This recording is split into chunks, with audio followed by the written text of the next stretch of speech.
Hi everybody, sorry to be so late with this. I've been sick for the last couple weeks, but I did want to leave a discussion board on cognitive load theory. Cognitive load meaning the amount of effort expended in a person's working memory. And, after really reflecting on this and reading about it, I feel like teachers can best implement cognitive load theory in their classrooms by seeking to decrease both the extraneous load and the germane load.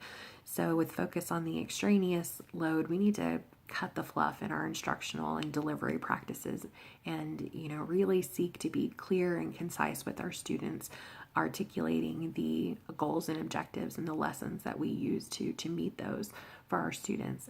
And then with regard to the germane load, that's talking about schema and patterns, how we teach children and help them to organize into categories and make connections between pieces of knowledge. After reading the text and also watching the video, it was clear that prior knowledge is so important. I will always be grateful to the first principal I worked for who made it such an impression on me for APK, activating prior knowledge. She wanted to see it on our lesson plan. She wanted to hear it during the observations. And, she wanted to see that we were giving our students the opportunity to share what it is they know about the topic that we're teaching. And she also stress that even if I'm teaching something during third and fourth quarter, at the beginning of the year, I need to start talking about vocabulary and I need to start mentioning things that have to do with those lessons. That way the little ones that come in that don't have the prior knowledge, they can experience success too because they've heard it and they know something about it. And all of that leads to the end goal of comprehension and transfer of information into the long-term memory. There was an infographic I found on the on the cognitive load theory book by Sweller, and it mentioned the first effect, which was goal-free. And I had not really thought about it this way, but it's taking the focus off the destination and putting it on the journey.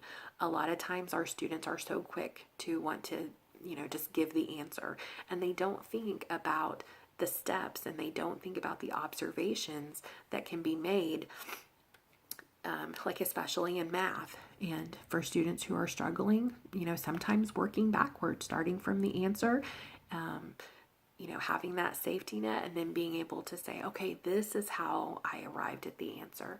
I thought this was a great quote by Ben Rogers for readingforlearning.org. He said the goal-free element is getting pupils to explore the information without the prejudice of a question.